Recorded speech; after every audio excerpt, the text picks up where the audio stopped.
Bonjour à toutes et à tous et bienvenue dans cette nouvelle vidéo. Oui, j'ai la même tête, oui, j'ai la même tenue, tout pareil. Tout simplement parce que cet après-midi, j'ai un peu de temps devant moi et que j'en profite d'une part parce que j'en ai envie et de deux parce que j'ai le temps de vous filmer deux petites vidéos. Je ne sais pas dans quel ordre elles seront mises en ligne, mais en tout cas, vous les aurez, ça c'est sûr. Donc, pourquoi je fais cette vidéo aujourd'hui? Puisque j'avais envie de vous parler de mon absence sur YouTube, du pourquoi je fais moins de vidéos, que je poste moins. Alors déjà d'une parce que ces derniers temps,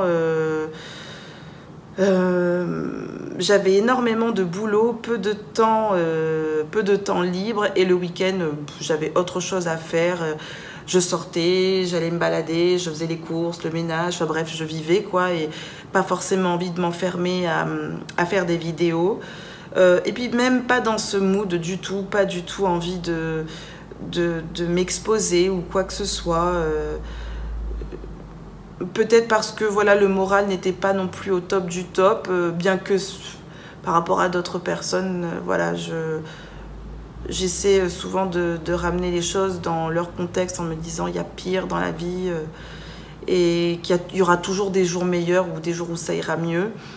Voilà, le moral est assez fluctuant actuellement, mais au-delà de tout ça, même quand j'avais le moral, je n'avais pas spécialement envie de filmer, que ce soit des retours de course ou des vlogs.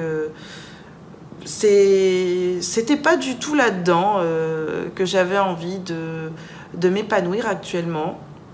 En tout cas, de moins en moins. Hein. YouTube, je m'en détache chaque jour un peu plus. Pourquoi? Parce que il se passe plein de choses sur cette plateforme qui est devenue, à mon sens, assez malsain. Déjà, je vous en avais déjà parlé plusieurs fois, mais d'une part, du fait de ces vitrines là de produits qu'on vous expose et qu'on vous fait croire qu'on est hyper neutre, qu'on dit la vérité, qu'on achète la prestation mais pas ce qu'on en pense, enfin en tout cas la vie réelle. Une fois le produit testé, mon œil, hein, j'y crois à moitié. En tout cas, il n'en reste plus beaucoup des youtubeurs comme ça, voire pour moi, il n'en existe plus. T'es payé, ça m'étonnerait que, je vais dire une bêtise, hein, mais que Benefit, je sais pas moi, Verbaudet, je vous donne des marques de youtubeuses que moi je suis, hein, il y aurait quoi d'autre? J'en sais rien, peu importe la marque, peu importe le produit. Ça m'étonnerait que ces boîtes, elles vous payent pour déglinguer leurs produits en direct live. Non, elles vont pas vous payer pour ça. Surtout que vous savez très bien que les contenus sont visionnés par les agences de com ou par les marques avant d'être publiés. Donc on sait très bien que...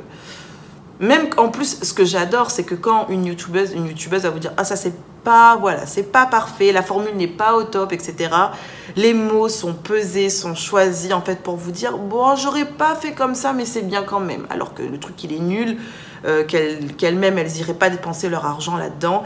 Et que quand on est payé, bah, c'est plus facile d'être gentil, forcément, tout le monde a un prix.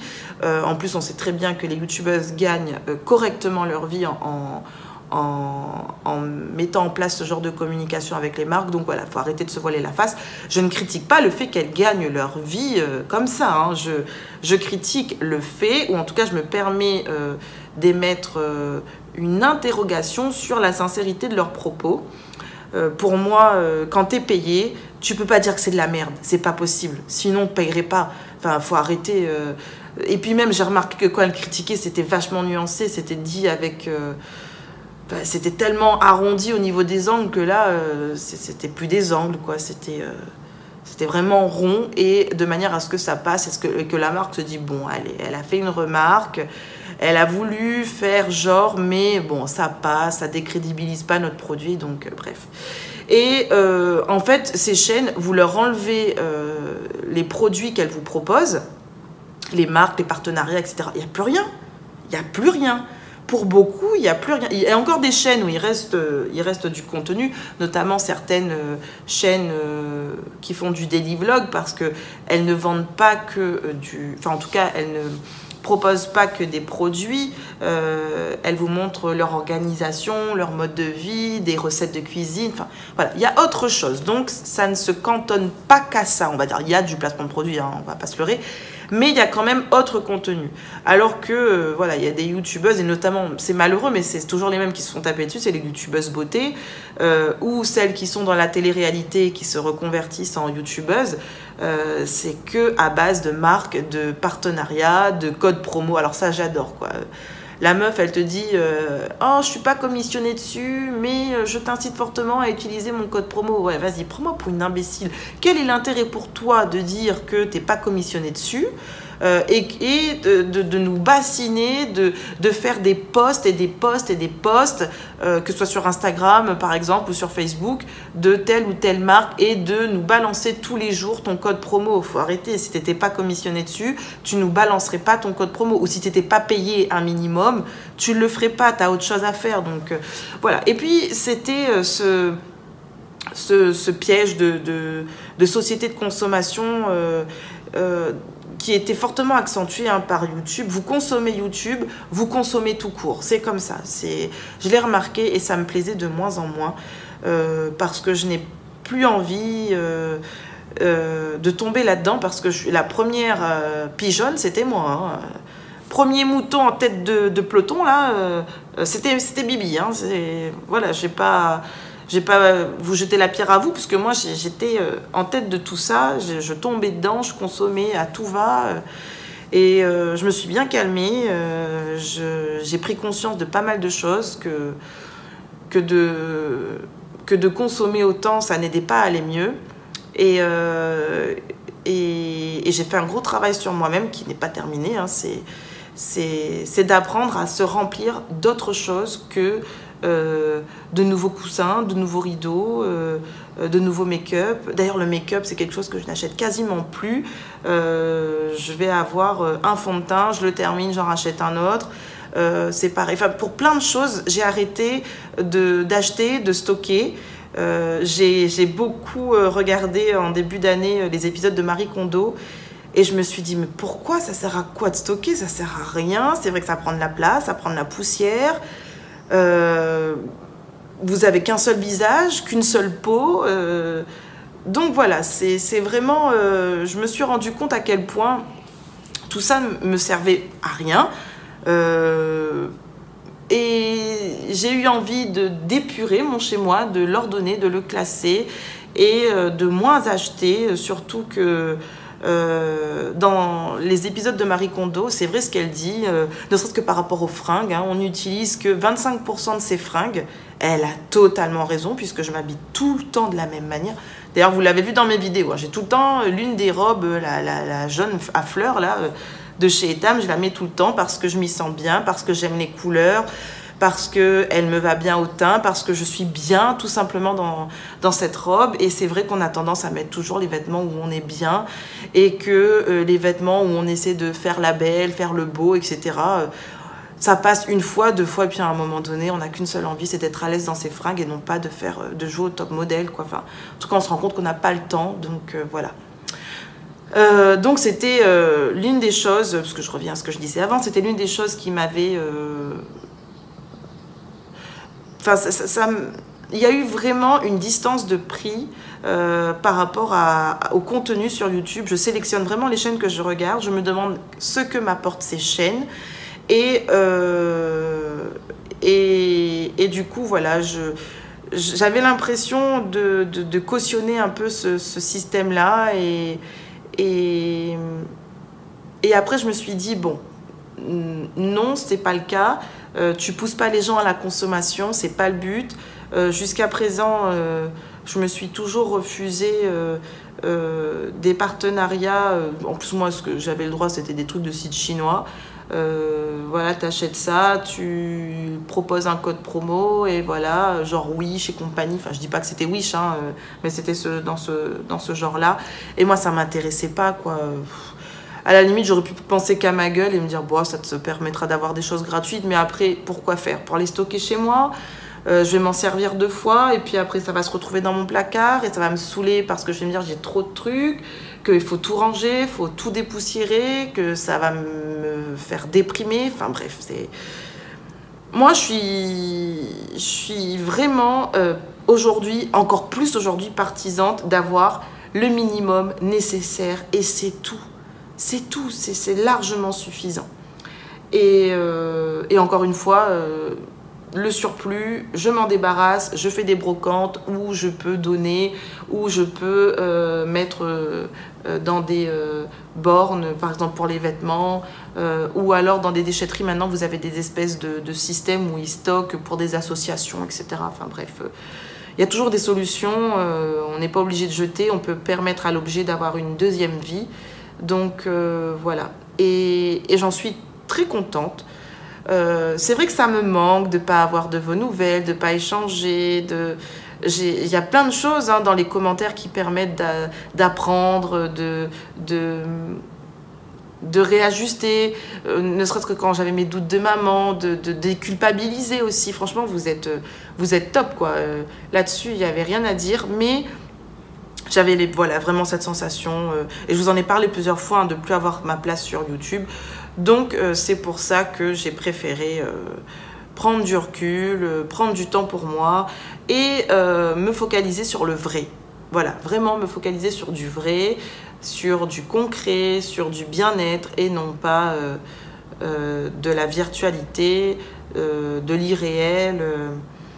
Et puis, ça sert à rien de vous faire croire que tout va bien quand ce n'est pas le cas. Enfin, en tout cas, c'est mon point de vue. Voilà. Je pourrais encore débattre et blablater sur plein de choses. Il y a plein de choses qui me viennent en tête, mais bon. Je vais quand même finir par ça. Voilà. Une autre des choses qui ont fait que je me sens de moins en moins à l'aise avec l'univers de YouTube, c'est notamment l'implication des enfants dans les vidéos. D'ailleurs, il y a un grand débat actuellement sur la place de l'enfant au sein de YouTube. Et d'ailleurs, ma fille, je la filme de moins en moins. Vous avez dû le voir dans mes dernières vidéos.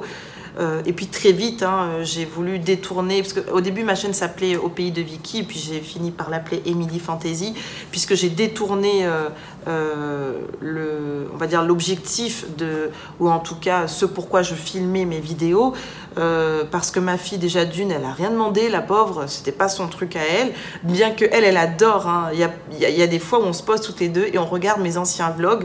Et elle adore ça parce que ça lui fait des souvenirs. Et elle me dit, maman, regarde, c'est quand j'étais petite. Maman, regarde, c'était quand j'étais à Disney. Regarde, c'était quand... Enfin bref, c'est génial. Donc, aucun regret. Mais elle était petite. Et là, aujourd'hui, elle grandit, elle pousse. Et je pense qu'il y a des choses, peut-être qu'elle n'a pas envie que je filme. Et même si je lui demande si elle a envie d'être filmée, je ne lui impose pas. Et qu'elle, elle adore ça. Je me dis, elle n'est pas consciente en fait. Elle dit oui parce que voilà, c'est maman, donc elle fait confiance à maman. Mais voilà, je trouve que c'est pas forcément une bonne chose d'autant exposer son enfant sur YouTube. Et j'ai entendu parler de toutes ces histoires autour de la pédophilie, autour des malades mentaux. Bon, moi encore ça va, j'ai jamais été confrontée à cela, mais ça doit sûrement exister et du coup ça me fait peur et je veux préserver ma fille de ça. Donc voilà, quand je voyais toutes ces expositions d'enfants, alors que moi-même je regardais, mais je regardais en me disant là c'est trop, là enfin vous voyez, c'est le fait de alors je reçois un jouet de la part d'une marque, je le donne à mon enfant, bien entendu la marque elle doit dire on veut voir l'enfant en action avec le jouet et du coup c'est plus vendeur pour eux, ça permet de concrétiser le jouet dans les mains d'un enfant et vous de vous projeter en disant ah ben, mon enfant il s'amuserait comme un tel, c'est obligé. Et en fait le but c'est de surgaver l'enfant de jouets et de déjà le conditionner à être à fond dans de la consommation de masse, aux gens qui regardent de consommer eux aussi également. Et on revient une fois de plus à sur YouTube, tout est fait pour vous faire acheter. C'est qu'une vitrine publicitaire. Bon, il y a des chaînes qui ne le sont pas du tout, hein, qui ne sont pas du tout basées là-dessus. Mais moi, je dirais qu'à plus de 70%, je pense plus de 70%, on est sur des placements de produits, quoi. Et encore, je dis 70 pour être gentil. Donc voilà, l'exploitation des enfants, la surexposition des enfants commençait un petit peu à me déranger, surtout que la mienne grandissait et que je me suis posé la question, est-ce que c'est bien, est-ce que je fais quelque chose de mal ou pas? Et je pense qu'à partir du moment où on se pose la question, c'est qu'il y a déjà un souci. Voilà. Donc je dis pas que vous la montrerai plus jamais en vidéo, c'est pas ça, mais je veux limiter au maximum son exposition et je trouve ça très bien que YouTube ait décidé de limiter la présence des enfants sur YouTube et le fait de minimiser l'impact, le traumatisme psychologique que ça pourrait avoir sur eux en grandissant ou au quotidien, voilà. Et pour éviter tout simplement l'exploitation d'enfants, hein, parce que...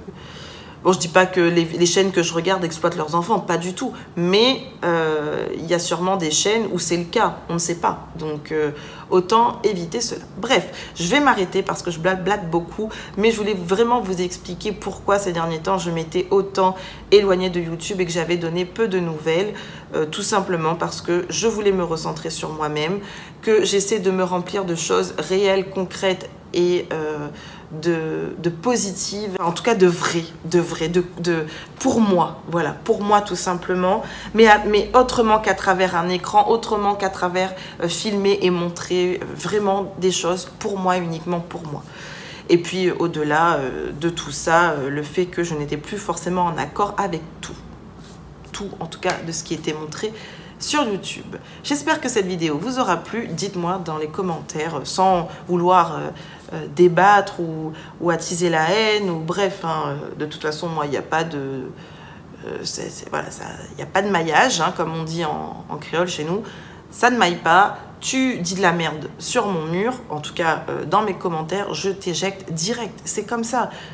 Il y a des manières de dire les choses. Bon, encore, moi, j'ai de la chance. Hein. Vraiment, j'ai une communauté... ou alors, même si des gens de passage qui sont vraiment top, j'ai rien à dire. Mais tu dis de la merde sur mon mur, tu dégages. Il n'y a pas de débat, il n'y a pas... Je vais essayer de discuter avec toi. C'est, allez, hop, supprimer. C'est tout. Donc, je vous disais... Au revoir, gros bisous et à bientôt.